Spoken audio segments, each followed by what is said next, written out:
ये आपको कागज दे देंगे। इस कंपनी का नाम है मार्केट, क्या है ये?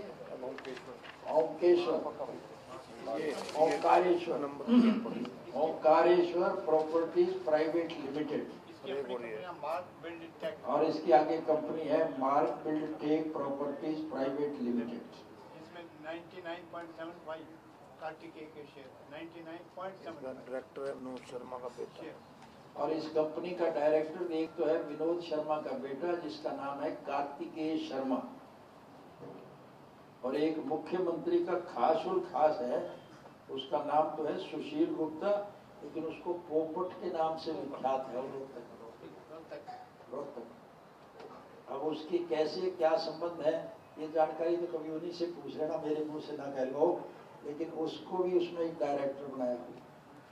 इस प्रकार के इनके कोई शेयर ना कुछ भी नहीं है, ना कोई आगे है, ना पीछे है, ना कुछ और। अब पता नहीं कहाँ तक गलत है सही है ये तो आप खोजी पत्रकार हो, आप इंक्वायरी करना। लेकिन कहते हैं इस देश में ये जो बड़ा होटल है ना, क्या नाम इसका,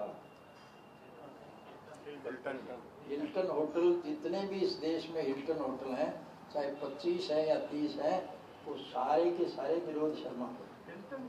हिल्टन की जो चेन है ना, वो हिल्टन की जो चेन है इस देश में, वो सारी की सारी चेन विनोद शर्मा के नाम से है। और विनोद शर्मा के मुख्यमंत्री के क्या संबंध है ये भी आप मुझसे पूछोगे या मुझे फिर बतानी पड़ेगी? ना ही पूछो तो ज्यादा अच्छा। आपने पिछली बार कहा था मैं हिल्टन होटल वाला अगली बार में बताऊंगा। अब भी तो मैंने यही कही है ना कि मैंने ऐसा सुना, मैं इसकी जानकारी हासिल कर रहा हूँ। मैं ऐसी कोई बात कहने के लिए तैयार नहीं हूँ क्योंकि मैं भुगत भोगी हूँ। मेरे खिलाफ तो असेंबली में ये प्रिविलेज लेते हैं, 4 प्रिविलेज भुगत रहा हूँ मैं आज भी।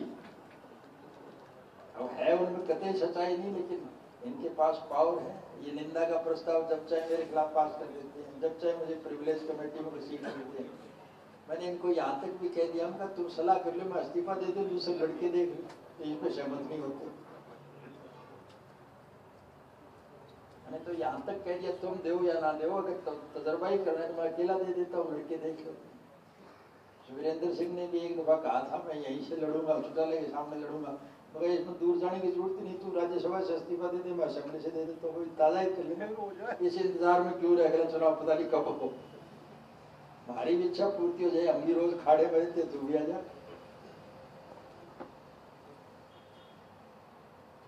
तो एक बात हो तो मैं बताऊं, ये सारे किस्से का इसका फैसला तो तभी होगा जब कोई ऐसा कमीशन गठित होगा जो कमीशन निष्पक्ष इंक्वायरी करे। और आज की परिस्थितियों में इस प्रकार के कमीशन, हमारी निगाह में यही है कि सुप्रीम कोर्ट का सिटिंग जज इस बात की इंक्वायरी। हरियाणा में बहुत बड़े घपले हैं, ये जो घपले हम अखबारों में पढ़ रहे हैं, कॉमनवेल्थ गेम्स का है, कोई आदर्श सोसाइटी का है, कोई 2G स्पेक्ट्रम का है, कोई कोयले का है, ये तो बहुत छोटे घोटाले। हरियाणा में इस सरकार ने सत्ता संभालने के बाद लगभग 21,000 एकड़ जमीनों के लाइसेंस दिए, लगभग 21,000। और आप देख लो कि उसमें कितना बड़ा घोटाला हो सकता है। कितने मास्टर प्लान चेंज किए हैं, कितने बाईपास बने हैं। बाईपास में दो मुनाफे उठाते हैं, एक तो बाईपास के माध्यम से जमीन अधिग्रहण कर लेते हैं, और दूसरा बाईपास बनाने के नाम का मटेरियल जो है वो सारा का सारा हड़प कर जाता है।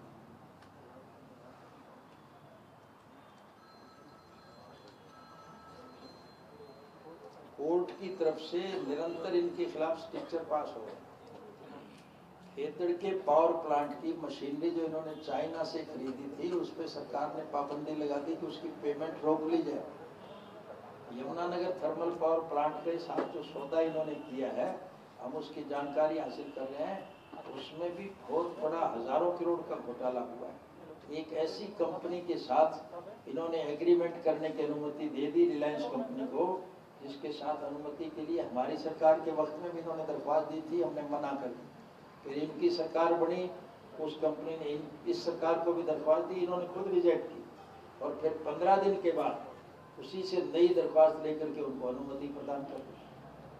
और मैंने जब ये चिट्ठी लिखी तो आपको मैंने चिट्ठी रिलीज भी की थी, विधानसभा में पढ़ के भी सुनाई थी, यानी किस प्रकार की भद्दी भाषा का उसमें इस्तेमाल किया गया।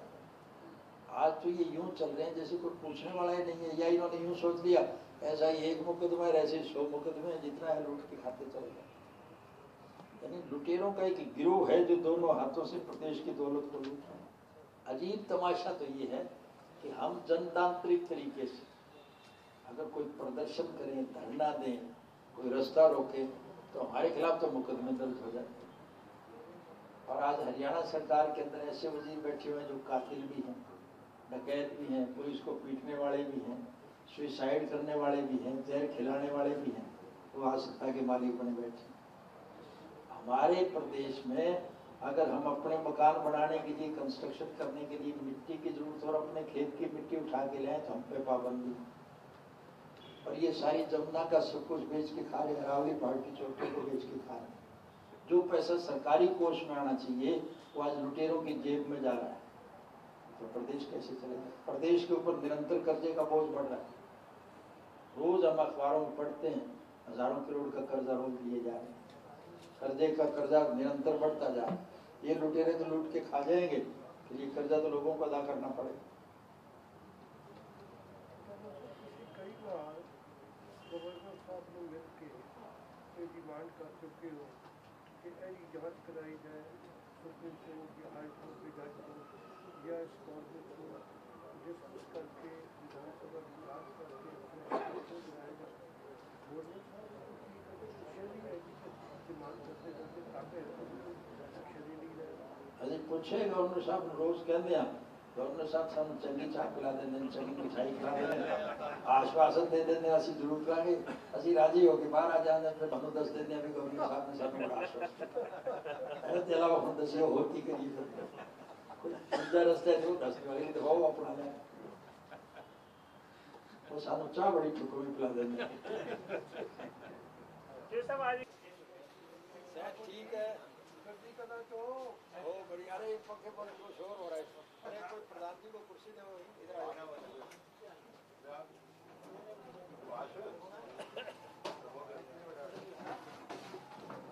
ठीक है ये इतराज करेगा जी क्यों? वो ऊपर की जो फोटो होगा आपकी तो नीचे हो जाता है, नीचे हो जाता है। एक सीट और सोफे में एक सीट और आपको धूप है, जान के धूप में बैठे हो। मिक्स का मजा ले